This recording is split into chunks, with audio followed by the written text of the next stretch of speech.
Go ahead, peel it off, I said, leaning against my truck as the morning sun baked the asphalt and the sharp smell of adhesive filled the air. Just make sure you get every last piece. The sound came next, slow, deliberate, almost satisfying to her. Rip, that thin vinyl tearing away from my windshield like it offended her personally. Linda Whitmore stood there in her pressed tennis skirt and oversized sunglasses, one manicured hand braced against the glass, the other working the edge of the sticker like she was doing the neighborhood a favor. "These ugly things are ruining property values," she muttered, loud enough for the two neighbors watching from across the street to hear, her voice carrying that polished, syrupy authority that only HOA presidents seemed to master. The glue clung stubbornly, stretching in thin strings that snapped back against the glass, leaving behind a faint outline, like a ghost of something that wasn't supposed to be touched. I could smell it now, that chemical tang mixing with the heat rising off the pavement, the kind of smell that sticks in your throat if you breathe it in too long. I didn't move, didn't raise my voice, just watched. You'd think a normal person might step in, stop her, maybe remind her she was crossing a line. But I learned a long time ago, some lines are better when people cross them on their own. Linda leaned in closer, her bracelet clinking softly against the window as she scraped at the last corner. "Honestly, Ethan, I don't know why you thought this was acceptable," she said, shaking her head like she was disappointed in me, like I was some kid who forgot to mow his lawn. The sticker came free in one final pull, and she held it up between two fingers, inspecting it with a look of disgust before letting it flutter down onto my driveway. It didn't land flat. It curled in on itself, exposing the underside for just a second, long enough for a small black code to catch the light before it disappeared against the concrete. She didn't notice. Of course she didn't. People like Linda never look that closely. They see what they want to fix, not what's actually there.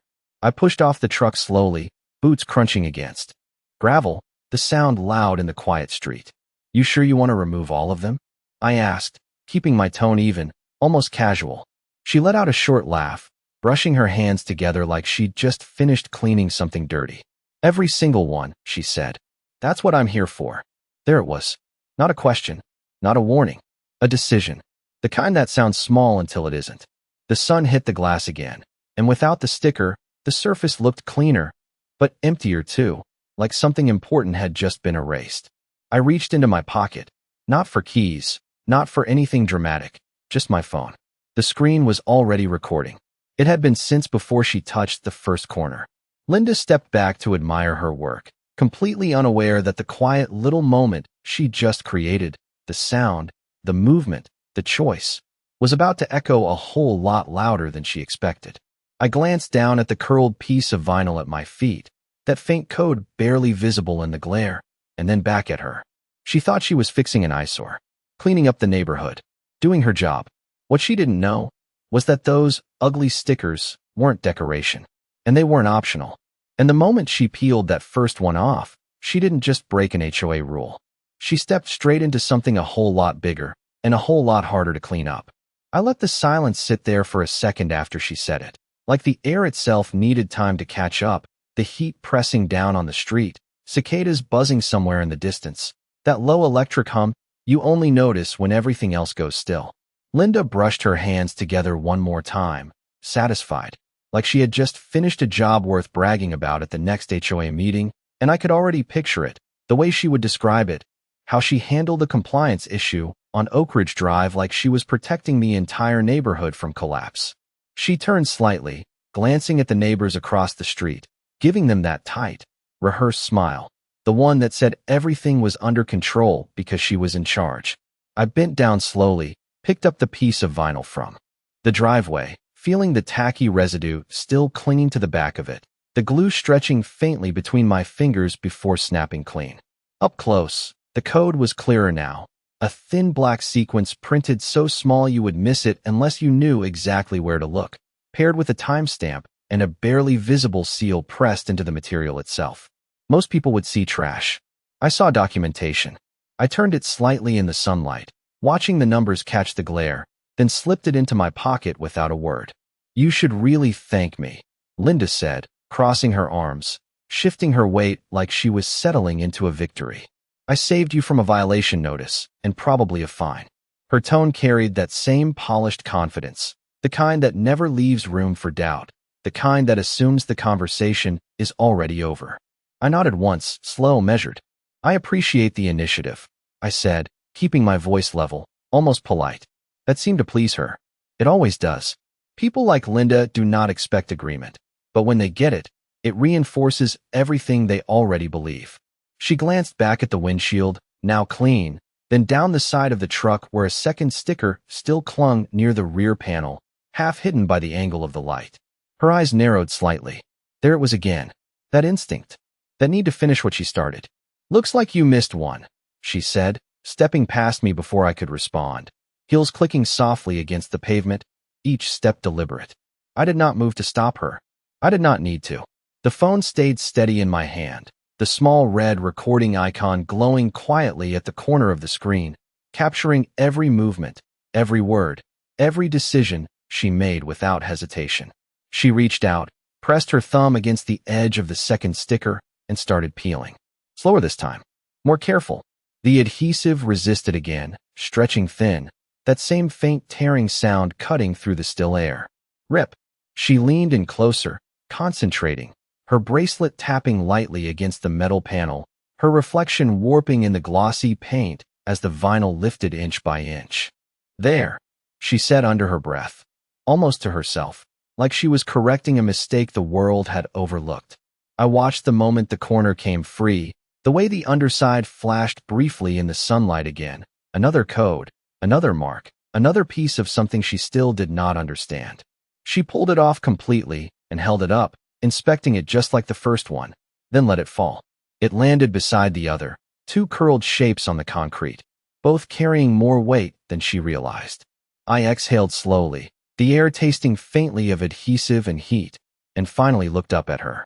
"That should cover it," she said, brushing her hands again, satisfied for the second time in under a minute. I gave a small nod, slipping my phone back into my pocket, the recording still running for just a second longer before I stopped it with a quiet tap. "Yeah," I said, my voice calm, steady, almost too calm. "That should definitely cover it."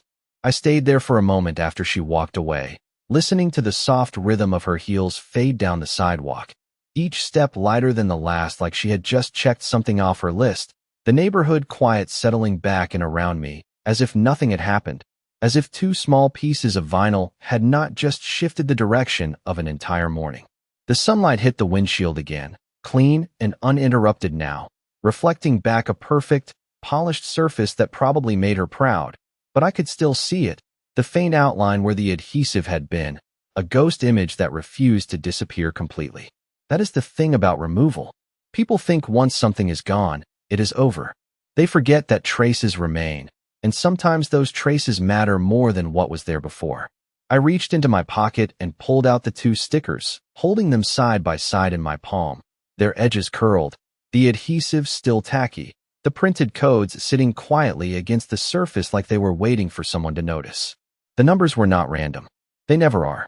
Each sequence tied to a record, a timestamp, a chain of documentation that did not exist for decoration or preference, but for a reason that most people in this neighborhood would never even think to ask about. I turned them slightly, watching how the light caught the faint seal pressed into the material, almost invisible unless you knew to look for it, the kind of detail that gets overlooked by people who focus on appearances instead of structure. Across the street, one of the neighbors shifted on his porch, pretending to check his phone, but I could feel his eyes still tracking me, still trying to make sense of what he had just watched. From his perspective, it was simple. HOA president enforces a rule. Homeowner complies. End of story. That is how these things usually go around here. Clean, quiet, predictable. I slipped the stickers back into my pocket and walked to the driver's side door, running my fingers lightly across the glass where the first one had been, feeling the slight resistance where the adhesive had not fully come off, that thin, uneven texture that most people would try to scrub away immediately. I did not. Not yet. The air felt heavier now, like something had shifted just beneath the surface, something that had been waiting for a moment exactly like this. I opened the door and sat inside, the familiar creak of the seat and the faint smell of leather mixing with the lingering adhesive in the air. Closing the door slowly behind me, until the outside noise dulled to a soft hum. My phone was still warm in my hand when I unlocked it. The video already sitting there, neatly recorded, every second intact, every word clear. I tapped the screen and watched it back for just a moment. The sound of that tearing vinyl filling the small space of the cab again. Sharper this time. Louder, more deliberate. You can learn a lot from watching something twice. The confidence in her voice. The certainty in her movements. The lack of hesitation. That is what matters. Not just what someone does, but how sure they are while doing it. I paused the video right at the moment the underside of the first sticker flashed into the light, the code visible for a fraction of a second before it disappeared. Most people would miss that frame. I did not. I zoomed in slightly, steadying my hand, the numbers sharpening just enough to read, just enough to confirm what I already knew. I leaned back in the seat, exhaled slowly, and for the first time that morning, I allowed myself the smallest hint of a smile. Not because something had gone wrong, because everything had gone exactly the way it needed to. I locked the phone, set it down on the center console, and rested my hands on the steering wheel, the heat from the sun warming the leather under my palms. Somewhere down the street, a lawn mower started up, the low mechanical rumble cutting through the quiet, ordinary, routine. The kind of sound that tells you life is moving on like nothing happened. But I knew better. Linda thought she had cleaned something up, fixed a problem, protected her little corner of the world. What she actually did was step into a situation she did not understand, touch something she was never supposed to touch, and leave behind something far more important than a clean windshield. Evidence. And not the kind you can just peel away and forget about. I did not start the engine right away. I just sat there with my hands resting on the wheel, feeling the heat build under the glass, the kind that makes the air inside a truck feel thick and slow, like time itself is dragging its feet. Outside, nothing had changed. Same quiet street, same trim lawns, same picture-perfect neighborhood that ran on rules written by people who believed control meant order. But I knew something had shifted, and it was not out there. It was already in motion. I reached for my phone again, unlocked it, and opened a different app this time. Not the video, but a secure folder most people would not even know how to find. The screen reflected faintly against the windshield as I pulled up the file tied to those codes. Each number matching exactly what I had just watched get peeled off like it was nothing more than decoration. I scrolled slowly, reading through timestamps, asset tags, jurisdiction notes, all of it sitting there in clean, structured lines that told a story far more complicated than a neighborhood complaint. This was not about appearance. It never was. I tapped one entry and expanded it, the details filling the screen, confirming what those markers represented, where they were logged, and more importantly, the conditions attached to them. Conditions that did not leave room for interpretation. I leaned back slightly, letting out a slow breath, the faint smell of adhesive still clinging to my fingers, mixing now with the leather and dust inside the cab. Outside, a car rolled past at maybe 20 miles per hour, tires humming softly against the pavement, the driver not even glancing my way. To them, this was just another Tuesday morning. Routine. Predictable. Safe. That word always makes me pause. Safe. People assume safety comes from control, from enforcing rules, from keeping everything looking exactly the way it should. They forget that real control comes from understanding what you are dealing with before you touch it. Linda did not understand. She saw something she did not like, and she acted. Fast. Confident. Certain. And now that certainty was sitting in my pocket in the form of two small pieces of vinyl that carried more weight than she could imagine. I closed the file and locked the phone again, setting it down with a quiet tap against the console. Then I finally started the engine. The low rumble filled the cab, steady and familiar, grounding in a way that noise sometimes is when everything else feels too quiet. I pulled out of the driveway slowly, gravel crunching under the tires, the sound sharp against the stillness of the morning. As I rolled down the street, I passed Linda's house on the right. White exterior, freshly edged lawn, flags perfectly aligned near the porch. Everything exactly the way she wanted it to be. She stood near the front walkway, talking to another neighbor now, her posture relaxed, one hand gesturing lightly as she spoke, probably already telling the story, already framing it as another example of her keeping the neighborhood in line. She glanced up as I passed, gave a small nod, like we had reached some kind of understanding. I returned it, just enough to keep things normal, just enough to let her believe nothing else was coming. Then I kept driving. 2 blocks down, I turned onto the main road, the traffic picking up slightly, the world outside the HOA boundaries moving at a different pace, less concerned with appearances, more focused on function. I drove for about 10 minutes before pulling into a parking lot tucked behind a row of low office buildings, the kind of place most people would pass without a second thought. I cut the engine, sat there for a second, then reached into my pocket and pulled the stickers back out. They were still curled, still tacky, still carrying those quiet little codes that had just changed everything. I placed them carefully on the passenger seat, side by side, smoothing them just enough to keep them from folding in on themselves again. For a moment, I just looked at them. Then I reached for my phone one more time, opened the contact I had not needed to use in weeks, and hovered my thumb over the call button. This was the part most people never see. The part where things stop being local, stop being about neighborhood rules, and start being about something else entirely. I tapped the screen. The line rang once, twice. Then a voice answered on the other end, calm, professional, already alert before I even said a word. I glanced down at the stickers, then back up through the windshield at nothing in particular, and spoke evenly. "We have a problem," I said, "and I have everything you are going to need." The voice on the other end did not ask unnecessary questions, and that is how I knew I had reached the right person, because people who understand the weight of certain situations do not waste time pretending they do not. They listen, they measure, and then they respond with precision. "Start from the beginning," he said, calm and steady, like he already suspected where this was going but needed confirmation in my words. I glanced at the stickers again, the edges still curling slightly against the seat, the codes sitting there like quiet witnesses waiting to be called. 2 markers were removed this morning, I said, keeping my tone even, factual, the way you learn to speak when every detail matters. Deliberately. On video. Clear audio. Clear visual. There was a brief pause on the line, not hesitation, but calculation, like he was already connecting pieces I could not see from my side of the call. "Location?" he asked.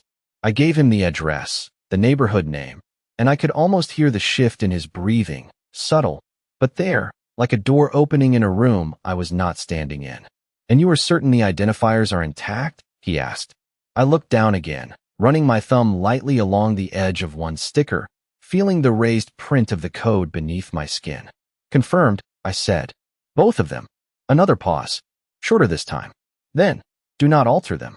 Do not clean the surface. Do not return them to the vehicle." His voice stayed calm, but there was something underneath it now, something sharper, more defined. "Direction. Already secured," I replied. Outside the windshield, a light breeze moved through the parking lot, rustling a loose receipt near the curb, the sound faint but noticeable in the quiet. Ordinary. Everything still felt ordinary. That was the part that always struck me the most. How something significant could unfold in the middle of a completely average day without anyone around realizing it. "We will need the recording," he said. "Full file. No edits." I nodded, even though he could not see it. "You will have it," I said. "Timestamp matches the identifiers." I could feel the conversation shifting now, moving past confirmation into response, into the part where actions begin to take shape. "Listen carefully," he added, his tone tightening just enough to signal that what came next mattered more than everything before it. "Until we arrive, you do not engage with anyone from that location. No discussion, no explanation. You keep this contained." I leaned back slightly in the seat, the leather creaking softly under my weight. Contained. That word carried more weight than people realize. It meant the situation was no longer small, no longer local. It meant lines had been crossed that could not be redrawn with a simple apology or a community meeting. "Understood," I said. "We are dispatching a team," he continued. "Estimated arrival within the hour. You will receive a secure transfer link in the next 2 minutes. Upload everything. Do not delay." The call ended as cleanly as it began, no extra words, no wasted space, just a quiet click that left the inside of the truck feeling even stiller than before. I lowered the phone slowly and set it down beside the stickers, the 2 of them sitting there together now, video and evidence, both carrying the same quiet certainty. I checked the time. It had been less than 20 minutes since Linda peeled that first edge off the glass. Less than 20 minutes since she decided something needed to be fixed. I let that settle for a second. 20 minutes. That was all it took for something small to become something permanent. My phone buzzed softly against the console, the vibration short and precise. I glanced down and saw the secure link already waiting, just like he said it would be. No delay, no hesitation.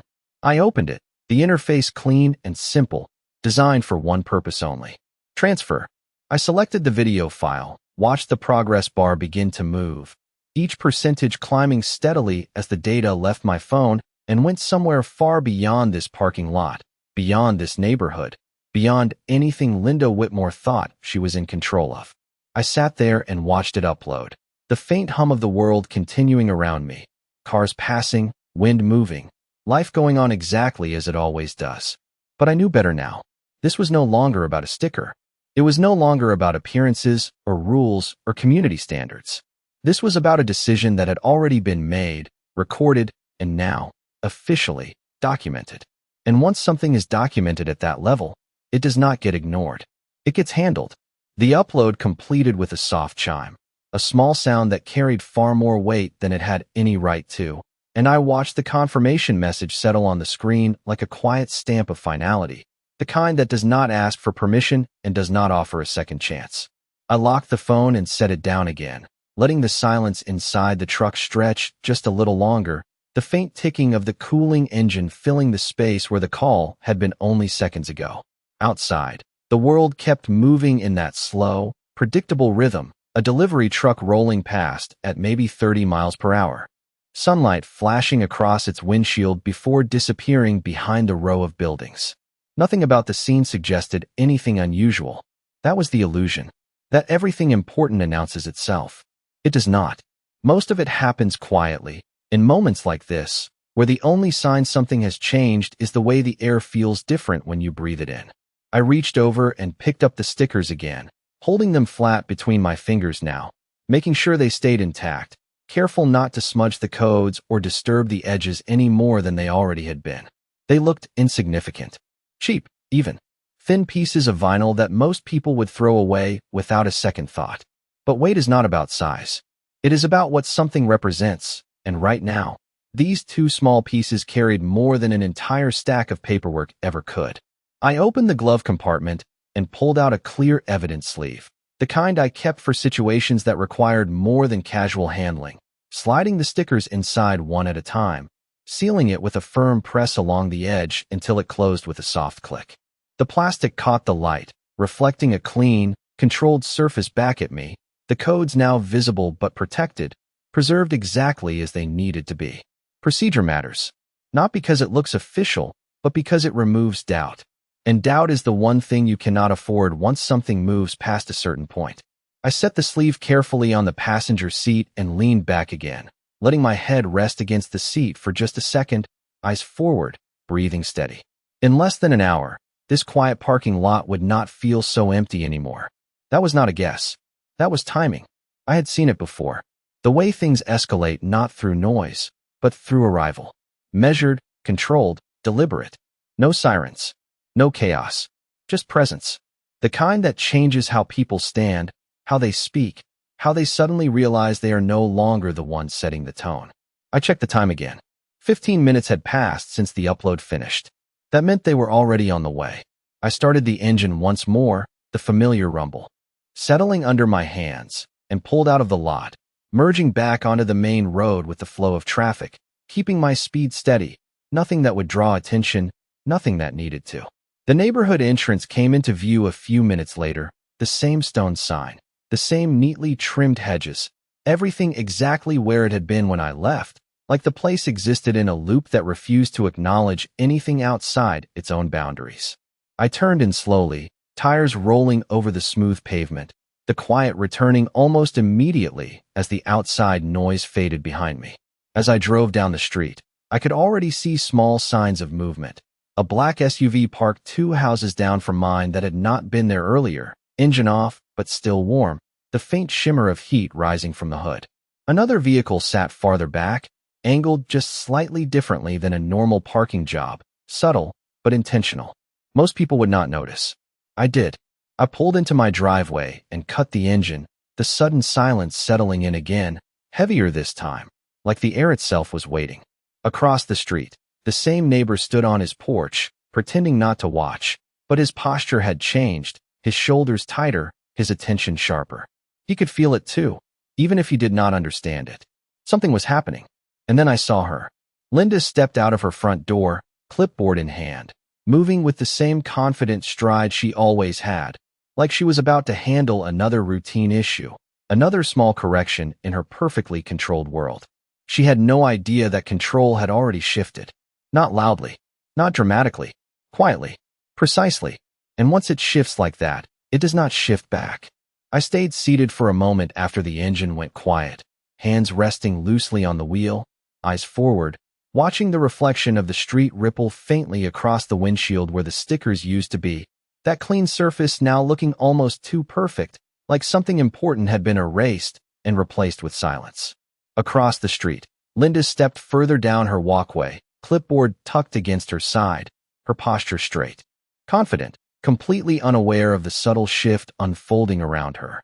The black SUV down the block did not move, but the driver inside adjusted slightly, just enough for the sunlight to catch the edge of his sunglasses for a fraction of a second. The second vehicle remained still as well, angled just enough to see both ends of the street without being obvious about it. It was quiet coordination, the kind that does not draw attention unless you know exactly what you are looking at. I opened the door and stepped out, the warm air pressing against me immediately, carrying that faint scent of cut grass and asphalt that defined this place, ordinary, controlled, predictable. My boots hit the driveway with a soft crunch, and I closed the door gently behind me. No sudden movements, no reason to rush. Linda noticed me then, her gaze shifting, that same practiced smile returning as she walked toward the edge of her property line like she was about to check off one more item on her list. "All cleaned up," she called out, lifting her chin slightly, the tone light but edged with pride. I nodded once, slow, measured, keeping everything exactly where it needed to be. "Looks that way," I said. She took a few steps closer, stopping just short of the invisible line between our properties, the clipboard now resting against her hip as she scanned the truck again, double-checking her work, making sure nothing had been missed. That attention to detail, that need to confirm control, it was part of what got her here in the first place. "If you keep things compliant," she added, "we will not have any issues moving forward." The word compliant hung there for a second, heavy in a way she did not intend, echoing a meaning far beyond HOA rules and neighborhood guidelines. I let it pass without reaction, just a slight shift of my weight, my eyes moving briefly past her shoulder toward the street. The SUV door opened quietly. Not fast, not dramatic, just a controlled motion that would go unnoticed by anyone not already paying attention. Another door opened from the second vehicle, the same measured pace, the same lack of urgency that actually signaled the opposite. Linda kept talking, filling the space with routine authority, unaware that the tone of the entire scene had already changed. "We just want to maintain standards," she said, her voice smoothing out into that familiar cadence, the one she used in meetings, in emails, in every situation where she believed she held the upper hand. I nodded again, but this time I did not respond. I did not need to. The sound of footsteps on pavement reached us a second later, firm, even, approaching from behind her. She paused mid-sentence, just slightly, the kind of pause that comes when something unexpected enters the edge of your awareness. Then she turned. Her expression shifted, not immediately, but in stages, first confusion, then recognition that something was out of place, something that did not belong to her system of control. Two men approached, dressed simply, nothing flashy, nothing that announced authority out loud, but it was there in the way they moved, the way they carried themselves, the way they did not hesitate. One of them held a small folder, thin, precise, the kind that contains exactly what it needs and nothing more. Linda straightened instinctively, adjusting her stance, her grip on the clipboard tightening just enough to show the change. "Can I help you?" she asked, her voice still composed, but the edge was different now, less certain, more guarded. The man with the folder stopped a few feet from her, calm, steady, meeting her gaze without raising his voice. "Linda Whitmore?" he asked. She nodded, slowly this time, the confidence still there but starting to shift under pressure she did not understand yet. He opened the folder with a quiet, deliberate motion, revealing documents she could not see from where she stood, but I already knew what they were. "We need to speak with you regarding an incident that occurred this morning," he said, his tone even, controlled, leaving no room for dismissal or deflection. Linda glanced briefly back at me, just for a second, like she was trying to anchor the situation to something familiar, something she could manage. I held her gaze, calm, steady, offering nothing, because this part was no longer mine to explain.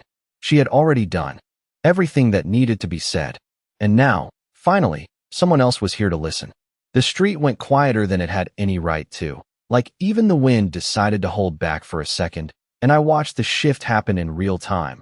Not loud, not dramatic, just a slow tightening of everything around Linda as she stood there with her clipboard, trying to keep her posture steady while something unfamiliar pressed in from all sides. The man with the folder did not rush. He did not raise his voice. He simply opened the document fully this time, holding it at a level where she could see it clearly, the paper catching the sunlight just enough to make the printed seal stand out against the white. "This will not take long," he said, calm, measured, the kind of tone that does not invite argument. Linda leaned forward slightly, eyes narrowing as she tried to read, her confidence still present but starting to fracture at the edges, like she was searching for something she recognized and not finding it fast enough.